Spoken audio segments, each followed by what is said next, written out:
অধিবেশনের সম্মানিত সভাপতি, এই জেলার আহ্বায়ক মুফতি আব্দুর রহিম কাসিমি, আজকের এই মহতী কাউন্সিলের সম্মানিত প্রধান অতিথি, জমিয়তুল উলামা ইসলাম বাংলাদেশের কেন্দ্রীয় মোহতারাম সভাপতি শেখুল হাদিস হযরত মাওলানা ওবায়দুল্লাহ ফারুক দামাত বারকাতুহুম, আজকের অনুষ্ঠানের সম্মানিত প্রধান বক্তা জমিয়তুল উলামা ইসলাম বাংলাদেশের কেন্দ্রীয় সংগ্রামী মহাসচিব শেখুল হাদিস মাওলানা মঞ্জুরুল ইসলাম আফিন্দি সাহেব সহ সভাপতি হযরত মাওলানা জুনায়েদ আল হাবিব সাহেব, হযরত মাওলানা নাজমুল হাসান কাসিমি দামাত বারকাতুহুম, কেন্দ্রীয় সিনিয়র যুগ্ম মহাসচিব আরজাবাদ মাদ্রাসার সম্মানিত মুহতামিম হযরত মাওলানা বাহাউদ্দিন জাকারিয়া দামাত বারকাতুহুম, কেন্দ্রীয় যুগ্ম মহাসচিব হযরত মাওলানা ফজলুল করিম কাসিমি দামাত বারকাতুহুম এবং কেন্দ্রীয় সাংগঠনিক সম্পাদক শেখুল হাদিস হযরত মাওলানা লোকমান মাজহারি দামাত বারকাতুহুম, অফিস সম্পাদক হযরত মাওলানা হেদায়েতুল্লাহ কাসিমি দামাত বারকাতুহুম এবং যুব জমিয়ত বাংলাদেশের কেন্দ্রীয়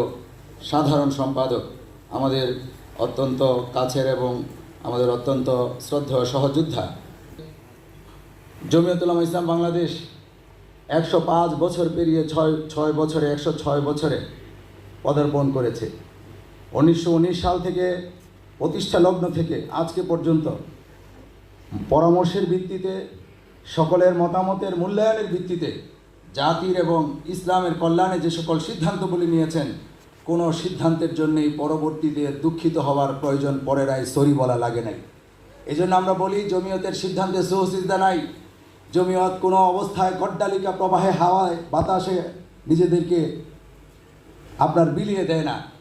পরিস্থিতি জোয়ার একদিকে চলে যাবে, এমনও সময় গেছে এই জোয়ারের বিপক্ষে হককে ধারণ করবার জন্যে শাইখুল আরব আল-আজম সৈয়দ হুসাইন আহমদ মাদানী রহমতুল্লাহকে কাফের বলা হয়েছে, কিন্তু ওনার দৃষ্টিভঙ্গি থেকে উনি সরে আসে নাই। পরবর্তীতে প্রমাণ হয়েছে ওনার দৃষ্টিভঙ্গি সঠিক ছিল। একইভাবে জমিয়তুল উলামা ইসলাম এমন সংগঠন, যেই সংগঠনটি 200 বছরের ব্রিটিশের গোলামি থেকে এই উপমহাদেশকে মুক্ত করবার জন্য সর্বপ্রথম সিদ্ধান্ত গ্রহণ করেছিলেন, রেজুলেশন করেছিলেন। 1971 সালে দাড়ি টুপিওয়ালাদেরকে যখন সকলকে এই যুদ্ধ বিরোধী এবং স্বাধীনতা বিরোধী রাজাকার বলা শুরু করলো, সেই সময়ে 1971 সালের 13ই মার্চ জমিয়তুল উলামা ইসলাম পূর্ব পাকিস্তান, ওই সময়ের নেতৃবৃন্দ, এই জমিয়তুল উলামা ইসলামের তৎকালীন নেতৃবৃন্দ এই স্বাধীনতার পক্ষে সিদ্ধান্ত নিয়েছিলেন। 71-এর স্বাধীনতার পক্ষে জমিয়ত ছিল এবং স্বাধীন হওয়ার পরে আমাদের জমিয়তের নেতৃবৃন্দ স্বাধীনতার স্থপতি বঙ্গবন্ধুর সাথে দেখা করে মাদ্রাসাগুলি খোলার ব্যবস্থা করেছিলেন। এই জন্য জমিয়তের ইতিহাস সমৃদ্ধ ইতিহাস, জমিয়তের ইতিহাস ত্যাগের ইতিহাস। আজকে এখানে দেখেন আমাদের যে নেতৃবৃন্দরা আছেন, দেশের বিভিন্ন জায়গা থেকে বিভিন্ন জেলার নেতৃবৃন্দ, বিভিন্ন জায়গার নেতৃবৃন্দ মহাসচিব সভাপতি হন। আমাদের এখানে সাহেবজাদা হলেই সভাপতি হওয়া যায় না, আমাদের এখানেই সাহেবজাদা হলে মহাসচিব হওয়া যায় না। জমিয়ত একমাত্র এই স্বতন্ত্রের দাবিদার। জমিয়তের সভাপতি ছিলেন শেখ আব্দুল করিম শাইখে কৌরিয়া রহমতুল্লাহ আলাইহি, কৌরিয়া সিলেটে বাড়ি। এরপরে সভাপতি হলেন হযরত মাওলানা আশরাফ আলী বিশ্বনাথী সাহেব, বিশ্বনাথ বাড়ি। এরপরে সভাপতি হলেন শেখুল আরব আল-আজম সৈয়দ হুসাইন আহমদ মাদানী রহমতুল্লাহ খলিফা, হযরত মাওলানা আব্দুল মুমিন শেখ ইমাম বাড়ি, হবিগঞ্জে বাড়ি। হুজুরের পরে সভাপতি হলেন শেখ জিয়াউদ্দিন সাহেব, ওনার বাড়ি বিয়ানী বাজারে।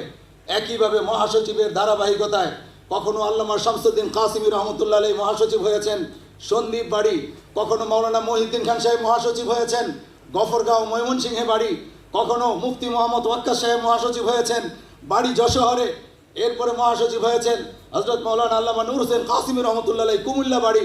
হুজুরের পরে মহাসচিব হয়েছেন মঞ্জুরুল ইসলাম আফিন্দি সাহেব, ওনার বাড়ি হলো সেই নীলফামারীতে। এখন সভাপতি আল্লামা ওবায়দুল্লাহ ফারুক সাহেব, হুজুরের বাড়ি সিলেটের কানাইঘাটে। এর অর্থ হলো মশওয়ারার ভিত্তিতে, পরামর্শ সাপেক্ষে নেতৃত্ব নির্বাচন করেন। এই জন্যে ঐক্যের কথা বলেন, মানুষকে মর্যাদা দিয়ে ঐক্যের কাছে আসুন। মর্যাদা নিজের দলে প্রতিষ্ঠিত করুন। আপনাদের দলে আপনাদের চেয়ে ভালো আলেম আছেন, ওনাকে একবার আমির বানান, বুঝবো আপনি মানুষকে মর্যাদা দিতে পারেন। একজন নায়েব আমির, যার মাধ্যমে আপনারা তাকে কথা বলার সুযোগ দিবেন, দলের ভাষ্যকার বানাবেন। আপনাদের পরিবারের বাইরে একজনকে বানিয়ে উদারতার পরিচয় দেন, তারপর আমাদের ঐক্যের সবক দিয়ে।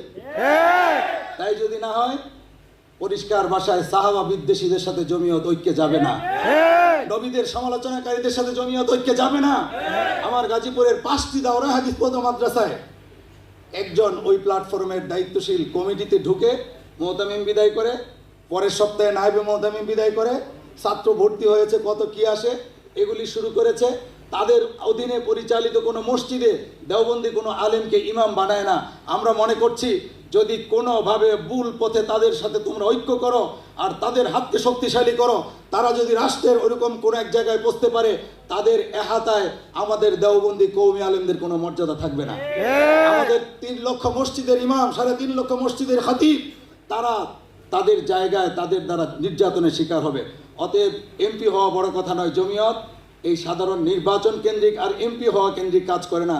এদেশের কওম ও মিল্লাতের দ্বীন ও ঈমানের হেফাজতে, ওলামায়ে কেরামের স্বাতন্ত্র্যতাবোধের হেফাজতে, দেওবন্দিয়তের হেফাজতে জমিয়ত কারো সাথে আপোষ করবে না।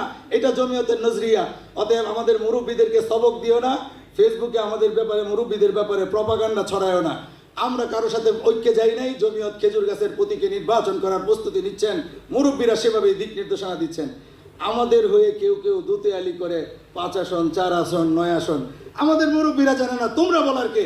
অতএব আমরা মনে করি যদি এটা বলো আমাদের উপর তোহমত দিচ্ছ, এর জন্য তোমরা আল্লাহর পক্ষ থেকে লানতের শিকার হবে।